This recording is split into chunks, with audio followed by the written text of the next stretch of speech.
উপস্থিতি দর্শক, দৈনিক খোলা কাগজে আমি দীর্ঘদিন কাজ করেছি। আমি খন্দকার মাসুদুজ্জামান।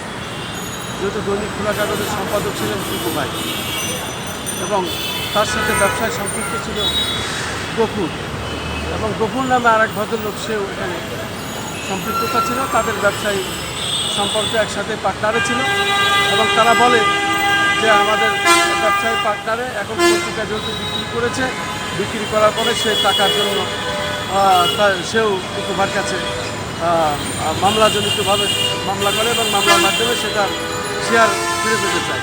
এখন টুকুভার সাথে আমার যখন কথা হলো, সে বলে যে আমার যেহেতু ব্যবসায় লস।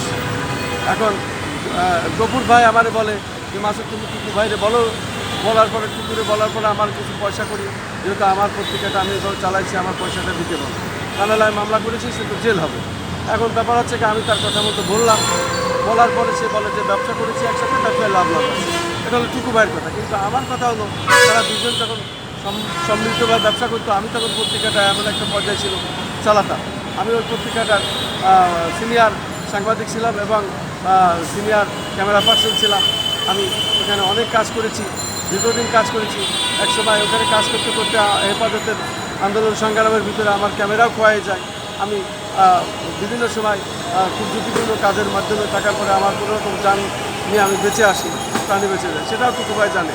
তো তারপরেও সে আমার পয়সা করে দেয় না, আমার পাওনা টাকাটাও সে দেয় না। পত্রিকাটাও অনেকদিন আমি চালিয়ে দিয়েছি, সে টাকাও আছে, সেটাও দেয় না। কিন্তু গফুর ভাই আমার এক সময় ডাকে, আমি পুরানা, বিশেষ করে আমি ওই পুরান ঢাকায় নাজিমুদ্দিন রোড এলাকায় আমি থাকি। একদিন আমার প্রেস ক্লাবে সে বললো যে তুমি আসো, তোমার সাথে কথা আছে। তারপরে এইভাবে আলাপ আলোচনা বলবো, ঠিক আছে, আমি তোমার পুরান ঢাকায় যাবো, রাত্রে তোমার সাথে কথা আছে, তুমি ডাক দিলে আইসো। তারপরে আমি পুরান ঢাকায় একদিন রাত্রে আমার রিং দিয়েছে, তুমি আসো তো। আমি গেলাম, আমার সঙ্গে আর একটা লোক ছিল জাহাঙ্গীর নাম করে। যাই হোক, সেখানে যাওয়ার পরে সে দেখি আর একটা লোক এখানে আছে, অচেনা লোক। সে একটি ঘরে ভিতরে থাকার পরে সে দেখি যে ভালো ভালো কিছু কথা বললো।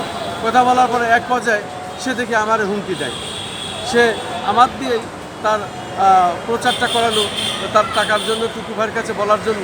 আবার আমাকেই ডেকে নিয়ে সে তার প্রচারের কিছু কাজ করলো, আমার কাছে সাক্ষাৎও দিল তার মামলাজনিত বিষয়ে। বিশেষ করে টুকু ভাইয়ের সাথে যে টাকা পয়সা সে লেনদেন, খোলা কাগজ বিক্রি হওয়ার পরে সে শেয়ারের টাকাটা দাবি জানাবে, এটাও সে বলেছে আমাদের। কিন্তু এক পর্যায়ে সে দেখেছে আমার উপরে হুমকি, এবং আমার উপরে সে ওখানে ডেকে নিয়ে আরেকটি লোক ছিল, তার মাধ্যমে একটা হুমকি দিচ্ছে আমাকে।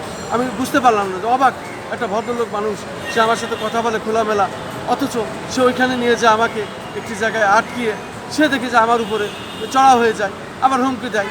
তা আমি চাই এই দুইজনেরই বিচারের আওতায় আনা হোক, তাদের জিজ্ঞাসা করা হোক, এবং আমি আমার টাকা পয়সা ফেরত চাই। এই ধরনের সন্ত্রাসী কথাবার্তা বলেছে যেহেতু এই গফুর সাহেব, এবং তারও আমি বিচার চাই। এবং তারা যত বড় শক্তিশালী হোক, দেশের আইনের কাছে কিছুই না। একটি সময় ছিল তারা মানুষকে মানুষ ভাবতো না। অতএব এই মানুষ এখন সঠিক সময় এসেছে।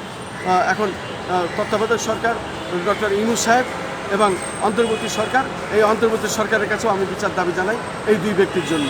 তাদেরকে বিচারের আওতায় আনা হোক এবং আমাদের টাকা পয়সা দেওয়া হোক, ন্যায় বিচার করা হোক। আমি খন্দকার মাসুদুজ্জামান। আমি আমার ইউটিউব চ্যানেলগুলির পক্ষ থেকে আমি বলছি, একটি অনলাইন পোর্টাল আছে আমার, তারানিউজ.com, এর সম্পাদক প্রকাশক, এবং আমার কয়েকটি ইউটিউব চ্যানেল আছে। এটারও আমি প্রতিষ্ঠাতা চেয়ারম্যান হিসাবে কাজ করছি, দায়িত্বে আমি কাজ করছি। আমার পক্ষ থেকে আমি তাদের কাছে টাকা চাই এবং আমি দাবি জানাচ্ছি, আমি ন্যায় বিচার চাই।